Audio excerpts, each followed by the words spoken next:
गुरु प्यारी साध संगत जी, आज फिर से एक सुंदर सी साखी आप सभी को सुनाने जा रही हूँ। गुरु प्यारी साध संगत जी, सबसे पहले तो आप सभी को धनतेरस की बहुत बहुत शुभकामनाएं। आज मैं आपको धनतेरस से ही रिलेटेड एक साखी सुनाने जा रही हूँ, जो एक सच्ची साखी है, पौराणिक कहानी है। और ये भगवान के समय की बात है कि धनतेरस हम क्यों मनाते हैं।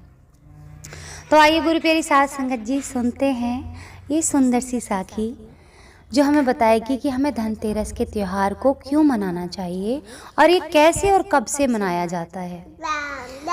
आप सब लोग जानते हैं कि ये कार्तिक का महीना चल रहा है और कार्तिक महीने की ये कृष्ण पक्ष चल रहा है, उसकी त्रयोदशी है आज के दिन। तो त्रयोदशी को हम तेरस बोलते हैं। और धन शब्द इसमें क्यों ऐड हुआ है धनतेरस में, क्योंकि इस दिन समुद्र मंथन हुआ था। समुद्र मंथन के समय भगवान धन्वंतरी अमृत कलश लेकर निकले थे। आप सभी लोगों ने सुना होगा कि एक समय देवताओं और राक्षसों में समुद्र मंथन को लेकर बड़ा झगड़ा हुआ था कि समुद्र के अंदर से जो भी चीज़ें निकलेगी उन राक्षसों में और देवताओं में बराबर बराबर रूप से बांटी जाएगी। तो एक चीज़ जब पहले निकलती थी तो देवता ले लेते थे और दूसरी चीज़ निकलती थी तो वो राक्षसों के हिस्से में आती थी। तो ये उसी समय की बात है जब समुद्र मंथन हुआ था।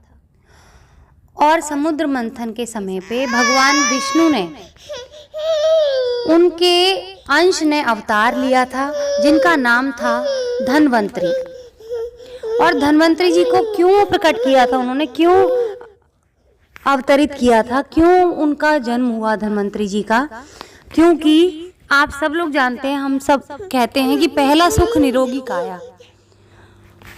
तो जो भगवान धन्वंतरी थे वो चिकित्सा के विस्तार के लिए, यानी चिकित्सा यानी कि जो डॉक्टरी होती है, जो हमारी दवाइयाँ होती हैं, उसके प्रचार और प्रसार के लिए, विस्तार के लिए धन्वंतरी जी को अवतरित किया गया, यानी कि उनका जन्म हुआ। इसीलिए भारत सरकार भी धनतेरस को राष्ट्रीय आयुर्वेद दिवस के रूप में मनाती है। और गुरु प्यारी साध संगत जी, धन्वंतरी जी जब अमृत कलश को लेकर इस दिन समुद्र मंथन से बाहर आए, कृष्ण पक्ष की त्रयोदशी यानी कि कार्तिक मास की कृष्ण पक्ष की त्रयोदशी। अब कृष्ण पक्ष किसको कहते हैं? पूर्णिमा के बाद जो पक्ष शुरू होता है उसको कृष्ण पक्ष कहते हैं, यानी कि अंधेरा पक्ष कहते हैं। जब चांद घटना शुरू हो जाता है उसको हम कृष्ण पक्ष कहते हैं। तो कार्तिक महीने की अंधेरे दिनों में जो त्रयोदशी आती है, अब आप देखिए दीपावली अमावस्या वाले दिन पड़ेगी, अमावस्या से पहले चतुर्दशी पड़ेगी यानी कि 14वां दिन होगा, और उससे पहले त्रयोदशी पड़ेगी यानी कि 13वां दिन होगा।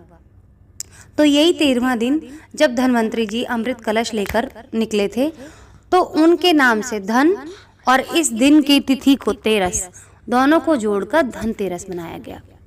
और इसीलिए हम धनतेरस मनाते हैं। और धनतेरस वाले दिन सबसे पहले दिया आप अपने घर में मंदिर में जलाते हैं, क्योंकि आप अपने घर में कुबेर जी को प्रसन्न करना चाहते हैं। कुबेर जी जो धन के देवता हैं, तो इसीलिए कुबेर भगवान को खुश करने के लिए मंदिर के अंदर दीपक जलाया जाता है और आपके घर के दरवाजे की चौखट पे दिया जलाया जाता है, ताकि आप यमराज को खुश कर सकें, उनके प्रकोप से बच सकें। इसीलिए धनतेरस वाले दिन यमराज जी को खुश करने के लिए, उनके प्रकोप से बचने के लिए हम अपने द्वार पे यानी कि अपने घर के दरवाजे के बाहर एक दिया अर्पित करते हैं। बहुत से लोगों को ये बड़ी सोचते हैं, जो आजकल की जनरेशन है, जिनको नहीं पता है कि कितने दिए जलाने चाहिए आज के दिन, कहाँ कहाँ लगाने चाहिए और क्यों लगाने चाहिए, इसकी नॉलेज नहीं होती। तो आज के दिन जो दिए लगाए जाते हैं वो 5 दिए लगाए जाते हैं। सबसे जो 2 मेन हो गए मैंने आपको बताए थे, एक मंदिर में, एक द्वार पर, एक आप पानी के अंदर लगाते हैं, यहाँ पे आपके घर का पानी आता है ताकि आप जल देवता को खुश कर सकें। हमारे जीवन में जल का कितना महत्व है आप सब लोग जानते हैं, यहाँ तक कि बच्चा बच्चा जानता है कि हमारा शरीर भी जो है वो 60% पानी से बना हुआ है। इसलिए जल देवता को खुश करने के लिए कि हमारे जीवन में कभी भी जल की कमी ना आए, इसलिए धनतेरस वाले दिन एक दिया पानी के पास भी लगाया जाता है। तो पहले जो बुजुर्ग हुआ करते थे पानी के पास दिया, यानी कि जो हमारे कुएं जो होते थे, फिर अब उसके बाद गांव में अब नल के लगने लग गए तो लोग नल के पास रखते, लेकिन अब जो आजकल की जनरेशन हो गई है उनके घर में सबके यहाँ टैप है। तो आपके घर में जिस भी कोने में साफ टैप हो, जहाँ पर जूठन ना रखी जाती हो, उस कोने में आप एक दिया ज़रूर लगाएं। ये तो हो गए आपके 3 दिए हो गए, आपने अपनी चौखट पर भी लगा लिए, ठीक है। और आपके घर का जो मेन द्वार होता है, एक दिया आप वहाँ पर लगाते हैं और एक दिया तुलसी के नीचे जलाते हैं। तो ये 5 दिए जलाए जाते हैं। तुलसी माँ के नीचे दिया इसलिए जलाया जाता है ताकि हम जो औरतें हैं हम उनकी तरह अपने सती धर्म को निभा सकें, क्योंकि हमारी सनातन धर्म के अंदर, हमारे ब्रह्मांड के अंदर सबसे बड़ी सती अगर किसी को माना जाता है तो वो तुलसी माँ है, जिन्होंने अपने सती की ताकत की वजह से, सतीत्व की वजह से विष्णु भगवान को भी पत्थर बना दिया था। उनके सती धर्म में इतनी ताकत थी। तो हम औरतें तुलसी के नीचे दिया इसीलिए जलाती हैं ताकि हम उनके जैसा सती धर्म निभा सकें, ताकि हम कोई पाप कर्म में ना फंस जाएं, हम कोई ऐसा कर्म ना करें जिससे हम 84 लाख योनियों में भटकती रहें।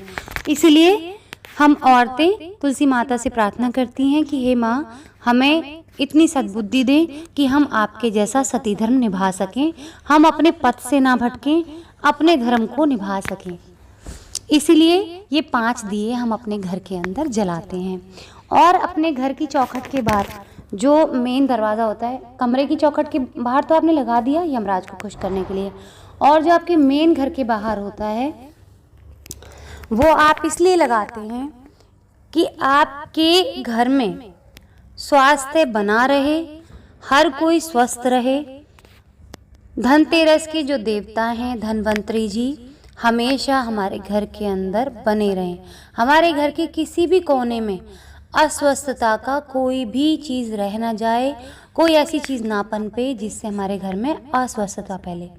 तो गुरु प्यारी साध संगत जी, इसलिए हम लोग धनतेरस मनाते हैं और ये 5 दिए हम ज़रूर लगाते हैं ताकि हम अपने घर में भगवान से प्रार्थना कर सकें कि हमारे घर में सब लोग खुश रहें, धन बना रहे, यमराज के प्रकोप से दूर रहें, स्वास्थ्य अच्छा बना रहे, सती धर्म बना रहे और खुशहाली रहे।